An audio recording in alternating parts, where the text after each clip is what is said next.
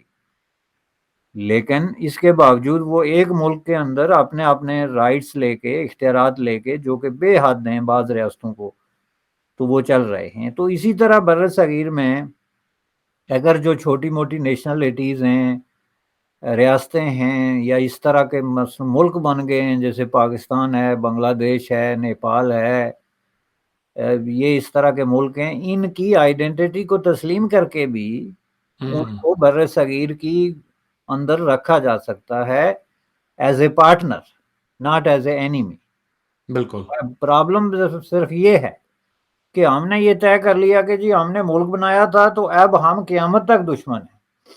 تو قیامت تک دشمنی کا مطلب یہ ہے کہ ہم نے پھر جو یہ منترا ہے ہمارا جو پڑھ رہے ہیں ہم اس کو کنٹینیو رکھنا ہے، سچ ہو یا جھوٹ، اور اسی وجہ سے ہم کلچر کو ایسٹ کے بجائے پرابلم بنا کے پیش کر رہے ہیں، حالانکہ کلچر جو ہے وہ ہمارا ایسٹ ہے، یہ پرابلم نہیں ہے۔ انلیس یہ صرف ان لوگوں کے لیے پرابلم ہے جو اپنے آپ کو ہسٹری سے ڈیٹیچ کر رہے ہیں،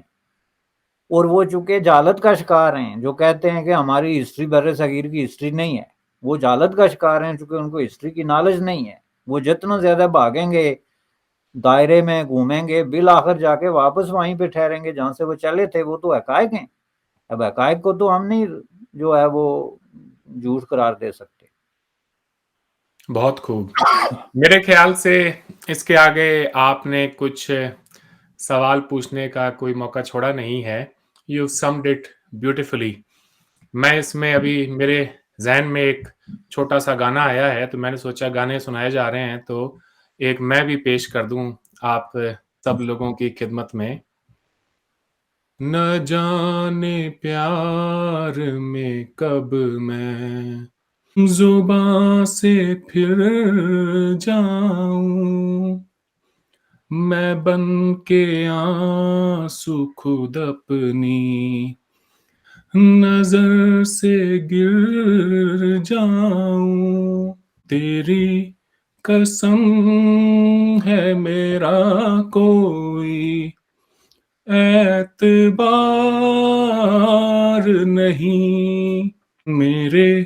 نصیب میں اے دوست تیرا پیار نہیں۔ بشانی صاحب آج آپ نے وقت دیا، آپ کا بہت بہت شکریہ۔ کیا بات ہے جناب، مبارک ہو، آپ کی کیا آواز ہے۔ میں سمجھتا ہوں کہ آپ کو اس فیلڈ میں تھوڑی سی محنت کرنی چاہیے، ریاضت کرنی چاہیے۔ بڑی مہربانی سر۔ تھوڑا بہت ہر کوئی ہمارے یہاں پہ گا لیتا ہے، اس کلچر کی جو چھاپ ہے وہ ہر نوجوان میں